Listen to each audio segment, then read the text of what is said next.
네, 오늘 우리 주시는 하나님 말씀은 신약성경 마가복음, 누가복음이 아니라 마가복음 8장 14절에서 21절까지 말씀을 보겠습니다. 마가복음 8장 14절에서 21절까지 있는 말씀을 우리가 보겠습니다. 14절부터 보겠습니다. 제자들이 떡 가져오기를 잊었음에 배에 떡 한 개밖에 저희에게 없더라. 예수께서 경계하여 가라사대 삼가 바리새인들의 누룩과 헤롯의 누룩을 주의하라 하신대 제자들이 서로 의논하기를 이는 우리에게 떡이 없음이로다 하거늘 예수께서 아시고 이르시되 너희가 어찌 떡이 없음으로 의논하느냐 아직도 알지 못하며 깨닫지 못하느냐 너희 마음이 둔하냐 너희가 눈이 있어도 보지 못하며 귀가 있어도 듣지 못하느냐 또 기억지 못하느냐 내가 떡 5개를 5,000명에게 떼어줄 때에 조각 몇 바구니를 거두었더냐 가로되 12이니이다 또 7개를 4,000명에게 떼어줄 때에 조각 몇 광주리를 거두었더냐 가로되 7이니이다 가라사대 아직도 깨닫지 못하느냐 하시니라. 아멘. 대한민국의 대표적인 국민 가수라고 할 수 있는 우리 나훈아 씨가 부른 테스 형이라고 하는 그 노래가 있죠. 그 가사 중에 보니까는 테스 형 세상이 왜 이래 왜 이렇게 힘이 들어 테스 형 소크라테스 형 사랑은 또 왜 이래 하면서 신금을 울리는 노래를 불렀습니다. 그런데 이 소크라테스라고 하는 그 사람은 누구냐? 이 고대 철학자 소크라테스죠. 그분이 한 유명한 말이 있어요. Do you know yourself? 내 자신을 알아라. 너 자신이 네가 누군지를 좀 제대로 알아라. 그 유명한 말을 해서 이 철학의 기본을 이제 세우신 분이 바로 소크라테스죠.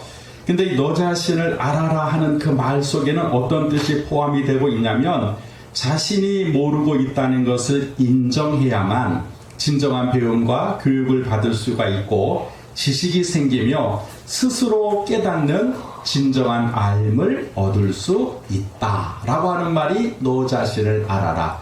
네가 부족하다는 것을 알아야 받아들인다는 거예요. 그리고 받아들여야 깨닫는 자가 된다 하는 그런 의미를 함축시킨 것이 내 자신을 알아라 하는 그런 말이라고 하는 것이죠. 그런데 아이러니하게도 이 현대인들은 자기 자신을 너무 몰라요. 그리고 이 껍데기의 인생을 살아가는 경우가 참 많이 있습니다. 내가 부족하다라고 하는 건 내가 모자라다고 하는 거를 그걸 인정을 하질 않아요. 그리고 자기 스스로 똑똑하다고 착각을 합니다. 여러분 그러다 보니까 이 세상이 혼탁해지고 또 많은 문제가 생기게 되는 것이죠. 그런데 중요한 사실은 자신의 부족함을 인정하지 못하는 사람은 무지한 사람이에요. 그리고 여러분 이 무지하다라고 하는 것이 뭐냐면 스스로 깨닫지를 못하는 거예요.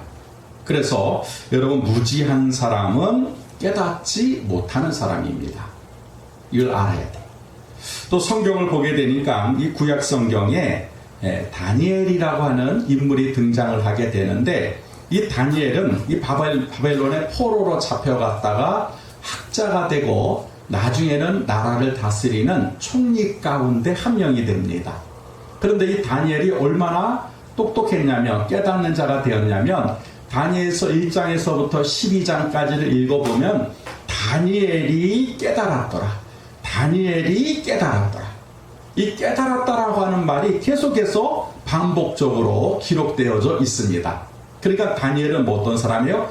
깨달은 사람. 세상의 이치를 깨닫고 하나님의 그런 말씀을 깨닫고 모든 것을 깨닫는 사람이 바로 다니엘이었다. 이렇게 성경은 기록하고 있습니다. 그래서 정말 지혜로운 사람은 누구냐?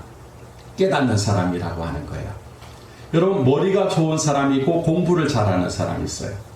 그런데 그 머리가 아무리 좋고 공부를 많이 하더라도요, 누가 그 사람들을 지배하느냐? 똑똑한 사람이 지배를 해요. 좋은 예가 이 현대그룹을 만드신 정주영이라고 하는 회장님이에요. 이분은 강원도 산골짜기 가난한 농부의 아들로 태어났습니다. 중학교도 간신히 졸업을 했어요. 학교에서 배운 게 별로 없지요. 그런데 이분은 장남으로 태어나서 내가 이제 이 집안을 이렇게 가난하게 살아서는 안 되겠다. 그래서 집에 있는 소 한 마리 끌고 나가가지고 팔아가지고 이제 그때부터 사업을 하기 시작합니다. 그리고 현대건설을 만들고 현대자동차를 만들고 그 마침내 일궈낸 게 현대그룹의 회장이 된 거예요. 자, 중학교밖에 나오지 못한 머리도 안 좋고 공부도 못하는 사람이 현대그룹에는 어떤 사람들이 있어요? 서울대, 고대, 연대, 심지어는 저 미국에서 박사학위를 받은 사람들이 직원이에요. 누가 그 사람들을 다스리고 있어요? 정주영 회장. 똑똑한 사람이 공부 잘하고 머리 좋은 사람을 지배하더라 이 말이죠. 그러니까 여러분 똑똑한 사람이 돼야 돼요. 다시 말하면 이 깨닫는 사람이 되게 되면 그러면 다스리는 자가 될 수 있다라고 하는 말씀입니다. 오늘 성경으로 돌아가 보게 되면 이제 물고기 2마리 보리떡 5개로 예수님이 5,000명을 먹입니다. 그리고 떡 7개와 물고기 2마리는 4,000명을 먹여요. 풍성한 잔치가 일어나고 기적의 역사를 제자들이 경험합니다. 예수님이 야 이제 배를 타고 건너편 마을로 가자 하고 배를 타고 가던 중에 제자들이 사이에 논쟁이 벌어졌어요. 야 너 떡 가져왔어? 아니 너는 안 가져왔지. 그 떡 좀 찾아봐 했더니 1개밖에 없는 거예요. 야 이거 가지고 우리 다 먹으려면 어떡하지? 그거를 예수님이 물끄러미 쳐다보시다가 물어보시는 거예요. 얘들아 내가 떡 5개로 다 먹이고 거둬들인 남은 광주리가 몇 광주리냐? 12광주리죠. 그럼 떡 7개로 4,000명을 먹이고 거둬들인 광주리는 몇 광주리냐? 7광주리죠. 예수님이 그러면서 아직도 깨닫지 못하느냐라고 물어보겠어요. 보세요. 지금 그 배고픈 자들 5,000명 4,000명 제자들을 먹은 게 떡입니까? 예수님입니까? 예수님이 있었기 때문에 5개의 떡을 먹고도 남은 거예요. 떡이 사람들을 배부르게 먹인 것이 아니라 예수님이 그 떡을 통해서 많은 사람을 먹이신 거예요. 그러면 지금 배 안에 있는 것이 예수님이에요? 떡이에요? 예수님만 있으면 어디를 가든지 무엇을 하든지 배부르게 먹을 수 있는데 이 무지한 제자들은 뭐예요? 지금 떡이 없다고. 그 떡을 통해서 풍성하게 만드시는 예수님은 같이 있음에도 불구하고 그 예수님을 생각하지 않고 먹는 거. 아 이거 먹을 게 없네? 오늘 이거 떡 하나 가지고 어떻게 다 먹지? 그래서 예수님이 아직도 깨닫지 못하느냐 하면서 질문을 하셨다는 것입니다. 이렇게 제자들이 깨닫지 못한 이유가 뭐냐? 오늘 본문 17절에 보니까 마음이 둔하기 때문이었다. 그래. 너희의 마음이 둔하기 때문에 그랬다. 여러분 성경은 마음이 둔하게 되면 눈이 있어도 보지 못하고 귀가 있어도 듣지 못하고 조금 전의 일도 기억하지 못한다는 거예요. 여러분 우리가 인생 중에서 최악의 인생이 어떤 인생인지 아십니까? 뻔히 보면서도 보지 못하는 거예요. 들으면서도 듣지 못하는 이게 최악이에요. 최악. 남들은 다 보고 남들은 다 듣는데 정작 본인은 같이 보고 같이 듣는데 그걸 깨닫지 못한다라고 하는 것, 이것이 최악의 사람입니다. 그래서 이 마음이 둔한 사람은 깨닫지 못하는 사람입니다. 여러분 시편 49편을 보니까 사람은 존귀하나 장구치 못하며 멸망하는 짐승 같도다. 존귀에 처하나 깨닫지 못하는 사람은 멸망하는 짐승과 같도다라고 말씀을 하고 계세요. 여러분 인간은 원래 하나님의 형상으로 지음받았기 때문에 존귀한 자예요. 그래서 우리는 지정의가 있기 때문에 깨닫는 자라 이 말이지요. 여러분 개가 천자문을 깨달았다, 영어를 깨달았다 들어보신 적 있어요? 짐승에게는 깨닫는 게 없어요. 그냥 그들에게는 야생의 본능만 있을 따름이지요. 하나님이 사람에게만 깨닫는 은혜를 주셨어요. 그래서 우리는 깨닫고 성장하는 그런 하나님의 특별한 은혜를 입은 자들입니다. 근데 깨닫지 못하면 짐승하고 똑같다 이 말이에요. 보긴 보아도 보지 못하고 듣긴 들어도 듣지 못해서 깨닫지 못하면 그 사람 아니에요. 깨닫는 자가 되어야 된다라고 성경은 말씀하고 있습니다. 그래서 오늘 우리가 이 깨닫는 자가 되기 위해서 필요한 것이 세 가지가 있다는 거예요. 첫 번째가 뭐냐면 하나님의 말씀을 듣고 하나님의 말씀을 읽으면 그러면 깨닫는 자가 된다는 거예요. 제가 이 학생들을 오랫동안 가르쳤는데 그 중에 공부 잘하는 애들이 있어요. 머리는 그렇게 똑똑하지 않는데 머리가 좋은 공부를 잘하는 친구가 있어요. 저 중학교 동창이 그런 친구예요. 그 친구가 지금은 그 서울 지방법원 부장 판사를 지내다가 이제 은퇴를 해서 이제 법무법인 대표로 있는 친구가 있어요. 얼마나 머리가 나쁜지 말이죠. 금방 외우고도 잊어버려요. 그래서 서울대 법대를 2번 떨어져가지고 간신히 들어갔어요. 이게 머리가 좋은 친구는 아니에요. 그런데 사법고시에 합격을 하고 그 어렵다는 부장 판사를 지내고 지금은 이제 대표 법무법인에 이제 그 변호사로 있어요. 근데 이 친구를 보게 되면 야, 너 이렇게 공부 잘하냐? 제가 물어보니까 이 친구는요 제일 앞에 앉아요. 그리고 안 떠들어요. 선생님이 뭐라고 하는지를 그대로 집중해서 듣는 거예요. 그러니까 공부를 잘하는 거예요. 어떻게 머리는 나쁜데 공부를 잘하는가 봤더니 가르치는 분이 하는 이야기를 귀담아 주의 깊게 듣는 거예요. 시험이 다 거기서 나오는 거예요. 그러니까 공부를 잘하더라고요. 그러니까 여러분 이 사람이 말하는 것을 잘 들으면 여러분 지식이 쌓이고 이해하는 힘이 생깁니다. 아, 이 사람 지금 무슨 말을 하는구나. 주의 깊게 들으니까 이해가 되는 거예요. 근데 이 건성건성으로 듣는 사람, 다른 사람의 말을 잘 안 듣는 사람은요, 이게 무지한 거예요. 그 사람이 도대체 뭐라고 말하는지는 듣지도 않고 그냥 자기 말만 하고 싸우고자만 하는 거예요. 여러분 지혜로운 사람은 다른 사람이 하는 말을 들어야 돼요. 잘 들으면 이해하는 힘이 생겨요. 이해하는 점. 그 다음에는 여러분 책을 많이 읽잖아요. 그러면 생각하는 힘이 생겨요. 그러니까 생각이 깊어진다 이 말이에요. 여러분 어느 분야에 박사학위를 받으려면 최소한 그 분야의 책 500권만 읽으면 된답니다. 그런 전문가가 된대요. 책을 많이 읽으면 여기서 생각하는 힘이 생긴다는 거예요. 여러분 이렇게 이 지혜로운 자가 되고 깨닫는 자가 되기 위해서는 말하는 것을 잘 들어야 되고 책을 읽어야 돼요. 그 다음에 하나님의 말씀을 듣고 하나님의 말씀을 읽으면 여러분 이것이 깨닫는 자가 되는 지름길이라는 거예요. 그래서 여러분 깨닫는 자를 보게 되면 하나님 말씀을 잘 듣습니다. 그리고 부지런히 하나님 말씀을 읽어요. 그러니까 다니엘과 같이 깨닫는 자가 되더라고 하는 것입니다. 여러분 성경에 보니까 어디서 믿음이 생기는가? 로마서 10장 17절에 보니까 믿음은 들음에서 나며 들음은 그리스도의 말씀으로 말미암았다. 우리의 믿음이 어디서 생기는가? 하나님 말씀을 자꾸만 듣다 보니까 믿음이 생기더라는 거예요.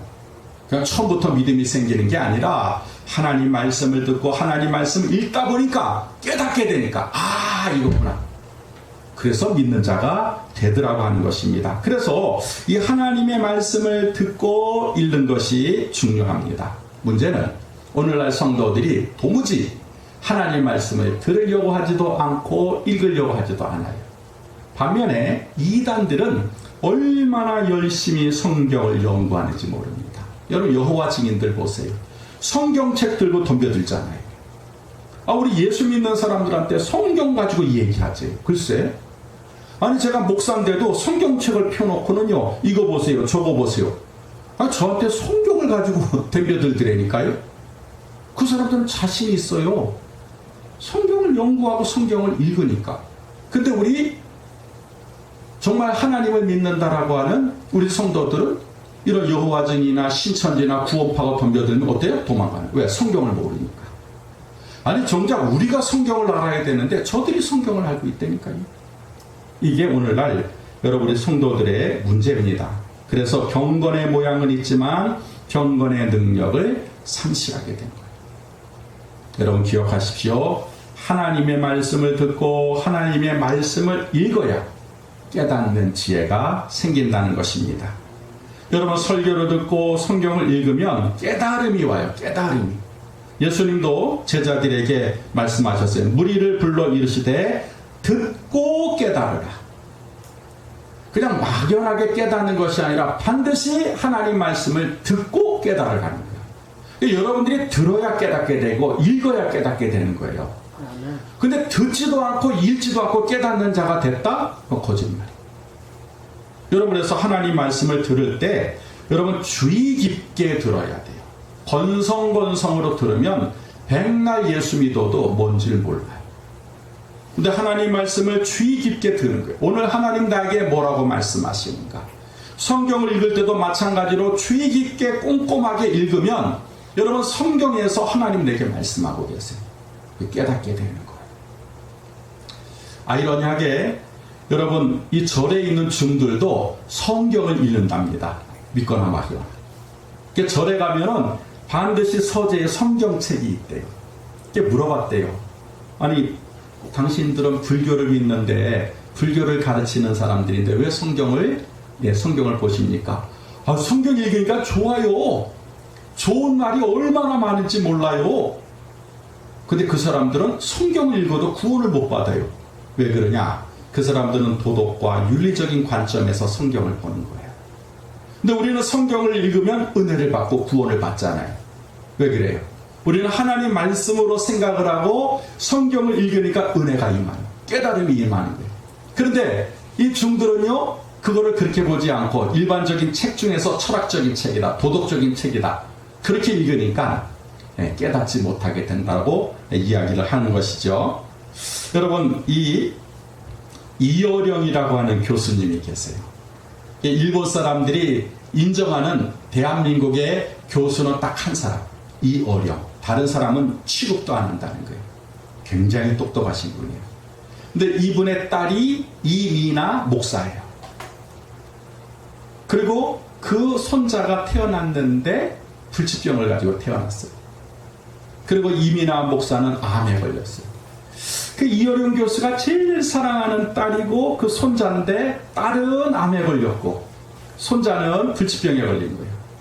근데 이제 이미나 그 목사님이 미국에 있다가 한국의 기도원에 가면 고칠 수 있다. 그래가지고 자기 아들을 데리고 한국에 왔어요. 아버지를 만났습니다.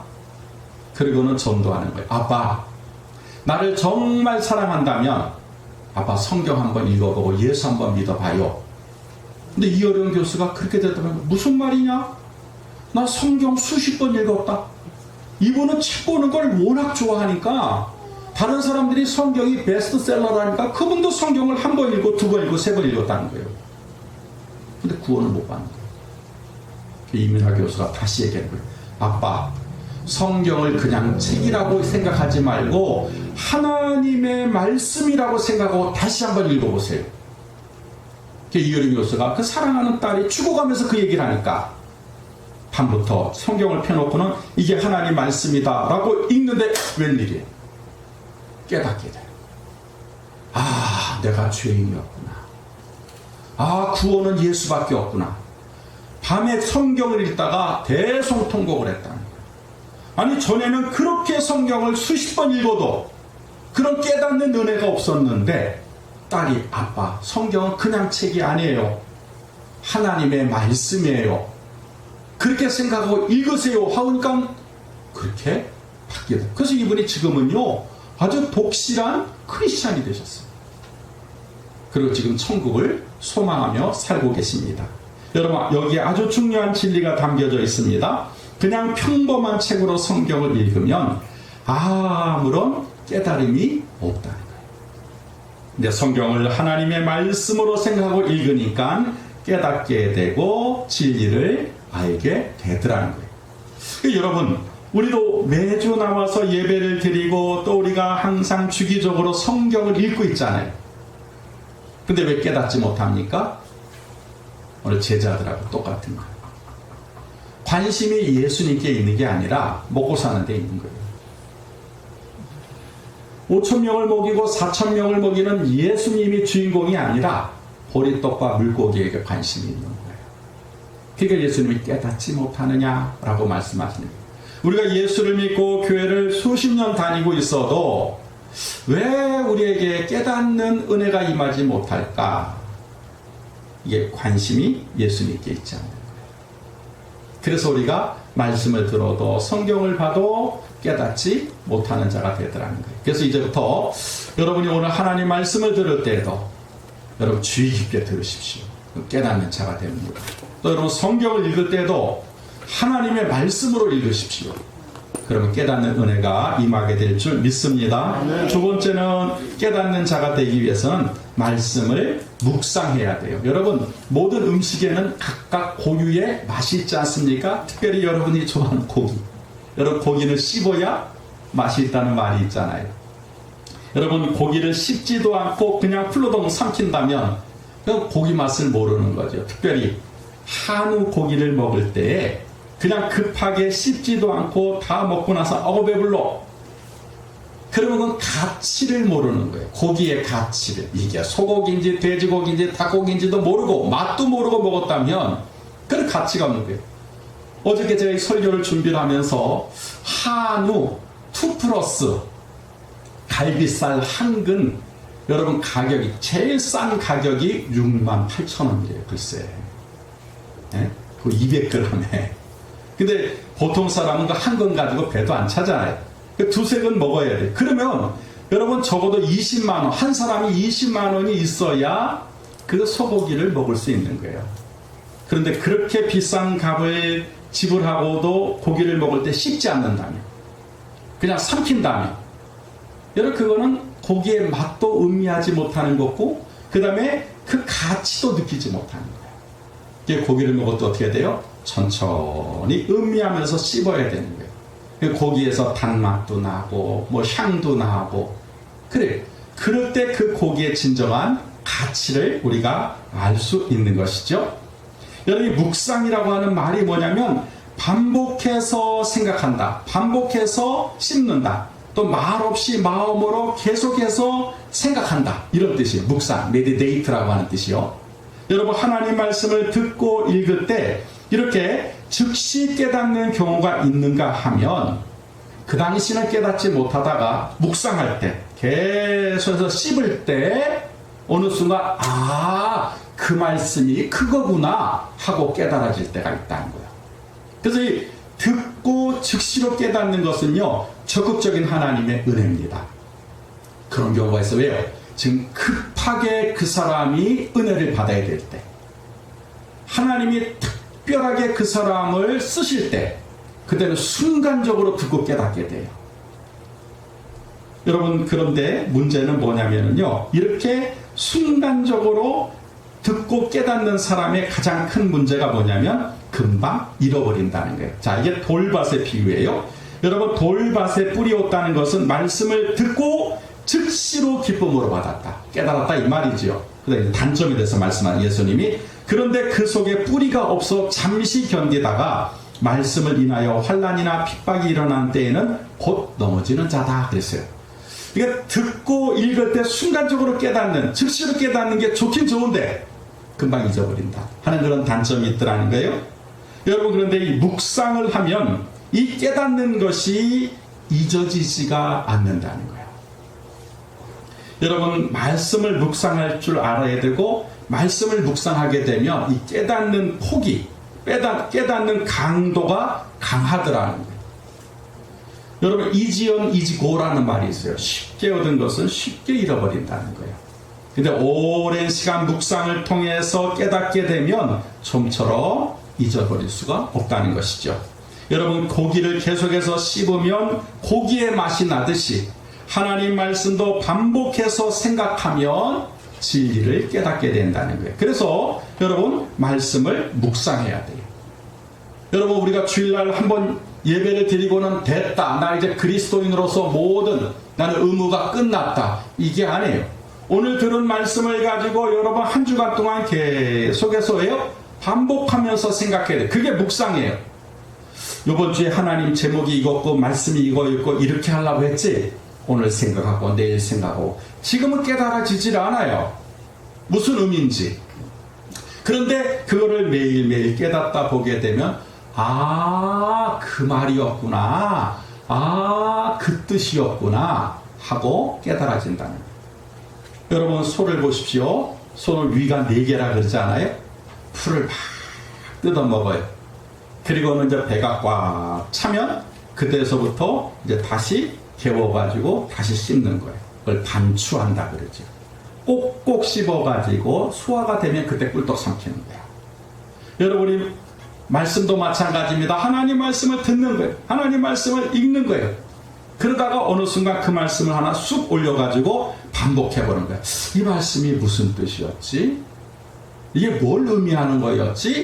하고 생각하다 보게 되면 깨닫게 돼요. 아, 그 뜻이었구나. 그러면 이거는 여러분 죽을 때까지 거의 잊어지지가 않습니다. 깨닫게 됐기 때문에 그래요. 그래서 여러분, 이 하나님 말씀을 깨닫는다라고 하는 것이 무척 중요한데, 묵상을 통해서 깨닫는 것. 여러분, 이걸 성경이 우리에게 권면하고 있습니다.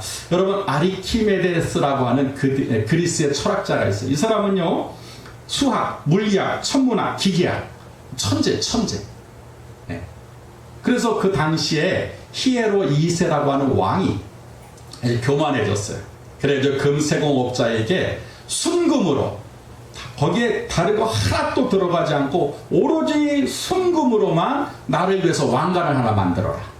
그래서 금세공업자들이 달라붙어가지고 여러 시간에 거쳐서 이제 순금으로 왕관을 만들어서 왕에게 드렸어요. 왕이요, 이제 당신이 명령하신 대로 순금으로 왕관을 만들었습니다. 딱 써보는데 뭐가 찜찜해. 왕이요, 이놈들이 진짜 내가 준 순금으로만 왕관을 만들었나? 아니야, 이놈들이 띄어먹으려고 그 속에 은을 좀 집어넣은 것 같아. 그래서 아르키메데스를 부르는 거예요. 과학자니까. 그 왕관을 내주면서, 야, 이거 내가 순금으로 만들었다고 했는데 이게 진짜 100% 순금인지 아니면 은이 섞였는지 너 이거 좀 네가 점검해봐. 아, 지금 2000년 3000년 전인데 기계도 없는데 그걸 어떻게 점검을 해요? 순도 100%라고 하는 거를. 그 왕의 명령을 듣고는요, 아르키메데스가 그때부터 이제 고민에 빠진 거예요. 그 다른 거는 다 제쳐놓고, 야, 이게 어떻게 100% 순금이라고 하는 걸 내가 증명할 수 있지? 고민을 하다가 여러 날 고민하다 보니까는요, 막 스트레스가 쌓이는 거예요. 에이, 목욕이나 해야 되겠다. 그리고 목욕탕에 들어가서 욕조에 몸을 푹 담그는데 그때 뭔가 팍 깨닫는 게 있는 거예요. 가만히 보니까 물이 욕조에 찰랑찰랑 찼는데 뚱뚱한 사람이 들어갔을 때 넘치는 물과 마른 사람이 들어갔을 때 물이 넘치는 게 다르다는 걸 깨달은 거예요. 똑같은 사람이 들어간다고 똑같은 양의 물이 넘치는 게 아니라 몸이 뚱뚱한 사람과 몸이 마른 사람이 들어갈 때에 넘치는 양이 다르네. 그러면 금 1kg의 무게와 은 1kg의 무게가 다르거든요. 그러면 순금을 목욕탕에 집어넣고 그다음에 은을 섞은 걸 집어넣으면 물이 넘치는 게 다르겠구나. 그래서 순금으로 만든 거를 발견할 수 있겠구나. 그 생각이 되자마자 옷 입는 것을 잊어버리고 목욕탕을 나오면서 외친 말이 있어요. 아시죠? 유레카! 알았다! 이제 알았다! 아, 그거구나! 그렇게 외쳤다는 거예요. 여러분 보세요. 아르키메데스는 왕이 내린 명령에 대해서 매일 생각하고 오랜 시간 고민하다 보니까, 묵상을 하다 보니까 깨닫게 되더라는 거예요. 그리고 우리도 마찬가지. 하나님 말씀을 오랜 시간 묵상하다 보면 유레카! 아, 그 뜻이었구나. 이제 알았다. 이제 깨달았다. 하는 하나님의 깨닫는 은혜가 우리에게 임한다라고 하는 것입니다. 그래서 여러분, 다윗이 시편 1편에 그랬죠. 오직 여호와의 율법을 즐거워하며 그 율법을 주야로 묵상하는 자로다. 복 있는 사람이 그렇다 이 말이에요. 여러분, 우리도 매일매일 하나님 말씀을 묵상해야 돼요. 묵상, 암송하는 것도 중요해요. 그러면 깨닫는 자가 된다. 오늘 성경은 말씀하고 있습니다. 마지막 세 번째, 이렇게 깨달은 것은 그 다음에 어디에다가 저장해야 되는 거예요. 여러분, 성경을 보니까 이 깨달은 것을 마음판에 새기라 라고 말씀하고 있어요. 말씀을 듣고 읽고 묵상하면 깨닫게 됩니다. 그래서 이 깨달은 것을 간직해야 되는데 사람은 원래 망각의 동물이에요. 잠깐만 잊어버려요. 크다 보게 되니까 깨달은 것이 가물가물해지고 어떤 때는 생각도 안 나게 됩니다. 그래서 여러분 성경에 보니까 이 깨달은 것을 마음판에 새겨라. 고린도후서에 보니까 신비에 새기라 라고 말씀을 하고 계세요. 하나님이 구약시대에 말씀하신 것을 백성들이 자꾸만 잊어버리니까 돌판에다가 하나님이 새겨주셨어요. 왜? 돌판은 제대로 지워지지 않으니까. 그런데 이 돌판에 새겨진 십계명, 이 율법을 하나님이 돌판에 새겨줬는데도 안 지키는 사람이 있더라는 거예요. 안 보는 사람이 있더라는 거예요. 그래서 하나님이 이제는 뭐예요? 마음판에 새기라는 거예요. 잠언서 3장 3절에 보니까 인자와 진리로 내게서 떠나지 않게 하고 그것을 내 목에 매며 너의 마음판에 새기라. 그리하면 내가 하나님과 사람 앞에서 은총과 귀중히 여김을 받으리라 라고 기록하고 있어요. 우리가 받은 하나님의 말씀을 깨닫게 됐을 때 여러분 그것을 마음판에 새기라는 거예요. 그러면 하나님과 사람 앞에 존귀한 자가 된다 라고 말씀하고 계십니다. 또 고린도후서 3장 3절에 보게 되니까 너희는 우리로 말미암아 나타난 그리스도의 편지니 이는 먹으로 쓴 것이 아니요 오직 살아계신 하나님의 영으로 한 것이며 또 돌비에 쓴 것이 아니요 오직 육의 신비에 한 것이라 라고 기록하고 있어요. 하나님 말씀이 영이고 또 하나님 말씀이 진리이기 때문에 여러분 우리 마음판에 새겨놓을 것을 성경은 말씀하고 있습니다. 그러므로 여러분 깨닫게 된 것을 이 머리에 담아두면 안 돼요. 이 마음에다가 새겨놔야 됩니다. 그러면 잊어버리질 않아요. 여러분 이 사람의 기억이라고 하는 것이 한계가 있죠. 나이가 들거나 또 어떤 충격을 받게 되면 잊어버리게 됩니다. 하지만 이 마음에 새겨진 것은 절대로 잊혀지지 않는다는 거예요.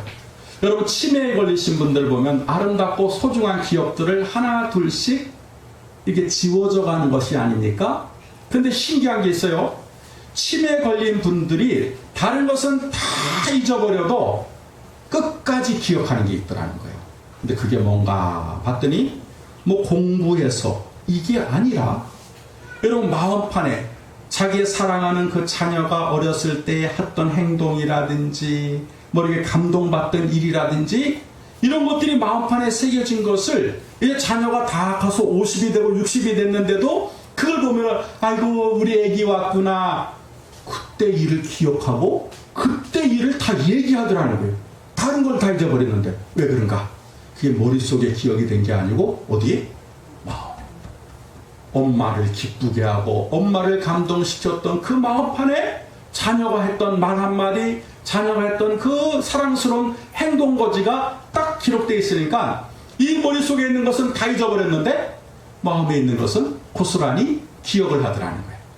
그러면 여러분들이 이제 깨달은 그 진리, 깨달은 지혜, 깨달은 은혜를 여러분 머릿속에다가 담아두려고 애우려고 암기하려고 하지 말라는 거예요. 어디에다가? 가슴판에다가. 네. 가슴판. 하나님 그거였군. 알겠습니다. 내 가슴판에다가 탁 새겨놓으면 여러분 그거는 그 기억은 지워지지 않는다라고 하는 것입니다. 그러므로 여러분이 성도는 깨닫는 자가 되어야 됩니다. 여러분 깨닫는 자에게는 100배, 60배, 30배의 축복이 있습니다. 마태복음 13장 23절을 한번 제가 읽어드릴게요. 좋은 땅에 뿌리었다는 것은 말씀을 듣고 깨닫는 자. 자, 말씀을 듣고 깨닫는 자니 결실하여 혹 100배, 60배, 30배가 되느니라. 여러분 깨달을 때에 결실하는 축복이 있다는 거예요. 그래서 우리가 1년 예수 믿어도 은혜 받고 축복받는 성도가 있는가 하면 10년 예수 믿어도 은혜 받지 못하고 축복받지 못한 성도가 있어요. 이유는 하나입니다. 깨닫지 못하고. 깨닫는 자와 깨닫지 못하는 자의 차이는 뭐예요? 결실하고 결실하지 못한다는 거예요.